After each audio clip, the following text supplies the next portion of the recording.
विज्ञान के विद्यार्थियों, बी द्वितीय वर्ष के द्वितीय प्रश्न पत्र भारतीय राज्य व्यवस्था के अंतर्गत आज मैं आपको सर्वोच्च न्यायालय के क्षेत्राधिकार के बारे में विस्तार से बताने जा रही हूँ। सर्वोच्च न्यायालय के क्षेत्राधिकार का अध्ययन 3 रूपों में कर सकते हैं, जिसमें पहला प्रारंभिक क्षेत्राधिकार, दूसरा अपीली क्षेत्राधिकार और तीसरा परामर्शदात्री क्षेत्राधिकार। प्रारंभिक क्षेत्राधिकार को हम 2 वर्गों में रख सकते हैं, जिसमें प्रारंभिक एकमेव क्षेत्राधिकार,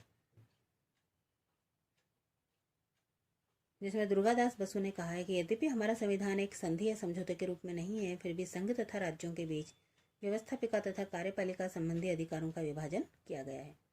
अतः अनुच्छेद 131 संघ तथा राज्यों या राज्यों के बीच न्यायिक विवादों के निर्णय का प्रारंभिक तथा एकमेव क्षेत्राधिकार सर्वोच्च न्यायालय को सौंपता है। दूसरा है समवर्ती प्रारंभिक क्षेत्राधिकार। संविधान के अनुच्छेद 32(1) के द्वारा विशेष रूप से सर्वोच्च न्यायालय को उत्तरदायी ठहराया गया है कि वह मौलिक अधिकारों को लागू करने के लिए समुचित कार्यवाही करे। अब दूसरा है अपीली क्षेत्राधिकार। सर्वोच्च न्यायालय को प्रारंभिक क्षेत्राधिकार के साथ साथ अपीली क्षेत्राधिकार भी दिया गया है। इसमें है पहला संवैधानिक। संविधान के अनुच्छेद 132 के अनुसार यदि उच्च न्यायालय प्रमाणित कर दे कि विवाद में संविधान की व्याख्या से संबंधित कानून का कोई सारमेय प्रश्न अंतर्ग्रस्त है, तो उच्च न्यायालय के निर्णय की अपील सर्वोच्च न्यायालय में की जा सकती है। निर्वाचन आयोग बनाम वेंकट राव 1953 वाले मुकदमे में प्रश्न उठाया गया था कि क्या किसी संवैधानिक विषय में अनुच्छेद 132 के अधीन किसी अकेले न्यायाधीश के निर्णय की अपील भी सर्वोच्च न्यायालय में की जा सकती है अथवा नहीं। उच्च न्यायालय ने इसका उत्तर हाँ में दिया। इसके फलस्वरूप यह न्यायालय संविधान का अंतिम संरक्षक और व्याख्याकर्ता बन जाता है। दूसरा है दीवानी विवाद। इस संबंध में मूल संविधान के अंतर्गत जो व्यवस्था थी से 1972 में हुए संविधान के 30वें संविधान संशोधन द्वारा परिवर्तित कर दिया गया। इससे पूर्व व्यवस्था थी कि उच्च न्यायालय से सर्वोच्च न्यायालय में केवल ऐसे ही दीवानी विवादों की अपील की जा सकती थी जिसमें विवादग्रस्त राशि 20,000 रुपये से अधिक हो। इस व्यवस्था के संबंध में विधि आयोग ने अपनी सिफारिश में कहा कि दीवानी विवादों के सर्वोच्च न्यायालय में अपील के संबंध में धनराशि की जो सीमा है वह हटा दी जानी चाहिए।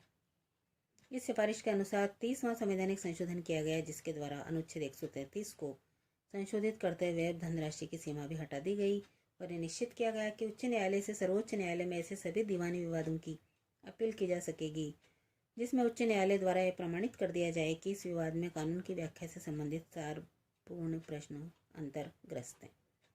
30वें संविधान संशोधन द्वारा की गई व्यवस्था निश्चित रूप से उचित और तर्कपूर्ण है। फौजदारी जो तीसरे नंबर पर आते हैं।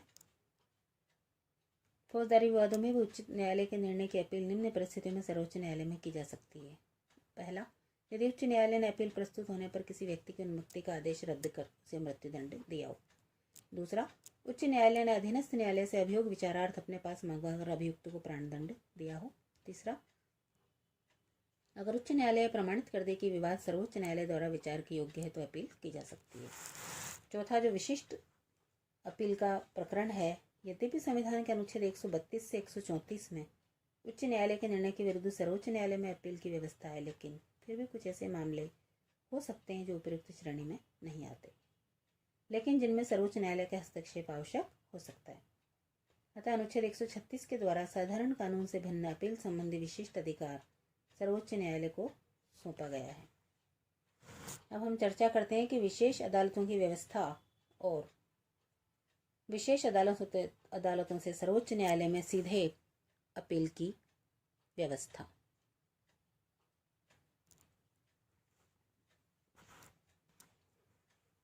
राष्ट्रपति ने 13 जुलाई 1984 को आतंकवादी क्षेत्र विशेष अदालतें अध्यादेश जारी कर केंद्र सरकार को अधिकार दिया कि वह देश जम्मू कश्मीर के अतिरिक्त भारतीय संघ के समस्त राज्य के किसी भी भाग को आतंकवादी प्रभावित क्षेत्र घोषित कर आतंकवादियों पर मुकदमा चलाने के लिए विशेष अदालतें स्थापित कर सकती है।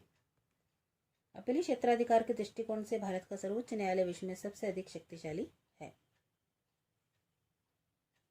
तीसरा, जो परामर्शी क्षेत्राधिकार है, संविधान ने सर्वोच्च न्यायालय को परामर्श संबंधी क्षेत्राधिकार भी दिया है। अनुच्छेद 143 के अनुसार यदि कभी राष्ट्रपति को प्रतीत हो कि विधि या तथ्य का ऐसा कोई प्रश्न पैदा हुआ है सार्वजनिक महत्व का है तो वह उक्त प्रश्न पर सर्वोच्च न्यायालय का परामर्श मांग सकता है। अनुच्छेद 143 का खंड 2 राष्ट्रपति को यह अधिकार देता है कि संविधान के लागू होने के पूर्व किसी संधि, समझौते आदि के संबंध में उठे विवादों को उस न्यायालय के पास उसकी सम्मति जानने के लिए भेज सके। इसके अंतर्गत प्रमुख रूप से 1947 और 1950 के बीच हुए भारत सरकार और देशी रियासतों के समझौते आते हैं। इस प्रकार अभी स्पष्ट हो गया है कि किसी विशेष मामले में सर्वोच्च न्यायालय राष्ट्रपति को परामर्श देने से इनकार भी कर सकता है। सर्वोच्च न्यायालय का परामर्श संबंधी क्षेत्राधिकार मुकदमेबाजी को रोकने और उसे काफी सीमा तक कम करने में सहायक होता है। सर्वोच्च न्यायालय के क्षेत्राधिकार में निरंतर वृद्धि और अंतर्निहित और असाधारण क्षेत्राधिकार का प्रतिपादन, यदि इस धारणा को हम देखें तो 1980 से 2015 के वर्षों में जनहित अभियोग और न्यायिक सक्रियता की धारणा के आधार पर सर्वोच्च न्यायालय और न्यायपालिका ने अपने क्षेत्राधिकार में निरंतर वृद्धि की है। 2005-6 के वर्षों में विशेष रूप से ऐसी स्थितियां बनी हैं। उत्तर प्रदेश के पूर्व मुख्यमंत्री मुलायम सिंह यादव के पुत्र अखिलेश यादव के संपत्ति विवाद के प्रसंग में जब सर्वोच्च न्यायालय ने सीबीआई जांच का आदेश दिया, तब यादव के वकील हरीश साल्वे ने आपत्ति जताते हुए कहा कि सीबीआई की जांच के प्रस्ताव पर राज्य सरकार की अनुमति होनी चाहिए। तब सर्वोच्च न्यायालय ने कहा था कि सर्वोच्च न्यायालय को अपनी ओर से इस प्रकार की जांच का आदेश देने का अधिकार प्राप्त है तथा इस प्रसंग में सर्वोच्च न्यायालय अंतर्निहित और असाधारण क्षेत्राधिकार की धारणा का प्रतिपादन किया। सर्वोच्च न्यायालय के उपयुक्त क्षेत्राधिकार के अंतर्गत अतिरिक्त सर्वोच्च न्यायालय द्वारा निम्नलिखित अन्य रूपों में भी कार्य किए जाते हैं, जिसमें अभिलेख न्यायालय प्रमुख है। अनुच्छेद 129 सर्वोच्च न्यायालय को अभिलेख न्यायालय का स्थान देता है और अभिलेख न्यायालय के दो आशय हैं। इस न्यायालय के अभिलेख सब जगह साक्षी के रूप में स्वीकार किए जाएंगे। दूसरा, इस न्यायालय के द्वारा न्यायालय अवमान के लिए दंड दिया जा सकता है।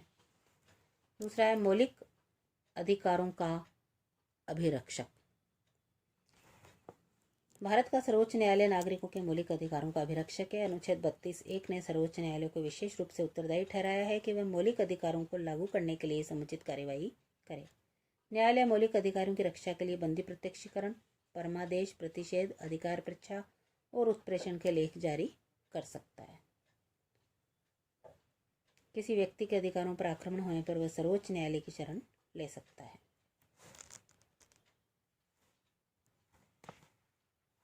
जनहित अभियोग और न्यायिक सक्रियता। 1980 के बाद से ही, विशेषतः 1993 से 2016 के वर्षों में सर्वोच्च न्यायालय और उच्च न्यायालयों ने जनहित अभियोग और न्यायिक सक्रियता के आधार पर समस्त राजनीतिक व्यवस्था में पहले से अधिक महत्वपूर्ण भूमिका प्राप्त कर ली। अपनी इस भूमिका के आधार पर सर्वोच्च न्यायालय और न्यायालयों ने विभिन्न सरकारी एजेंसियों को अपना कार्य ठीक ढंग से करने के निर्देश दिए और इस बात का प्रतिपादन किया कि व्यक्ति चाहे कितना भी बड़ा हो, कानून उससे ऊपर है। अब हम न्यायपालिका की स्वतंत्रता की बात करें तो न्यायपालिका को स्वतंत्र बनाए रखने के लिए संविधान में निम्नलिखित व्यवस्थाएं की गई है, जिसमें पहला है न्यायाधीशों की नियुक्ति, जो राष्ट्रपति को सौंपी गई है। दूसरा, कार्यकाल और कार्यकाल की सुरक्षा।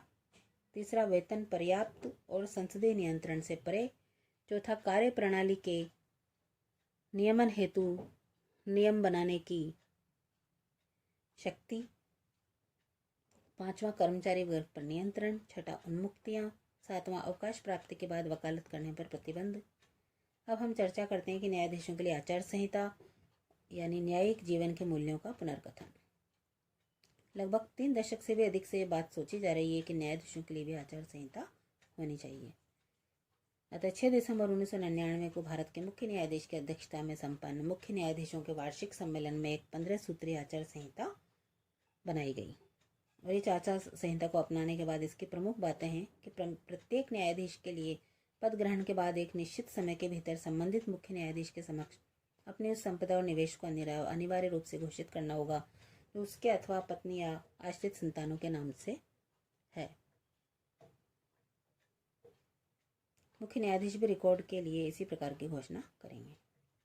न्यायाधीश अपने पारिवारिक सदस्यों को अपने न्यायालयों में वकालत करने की अनुमति नहीं देंगे।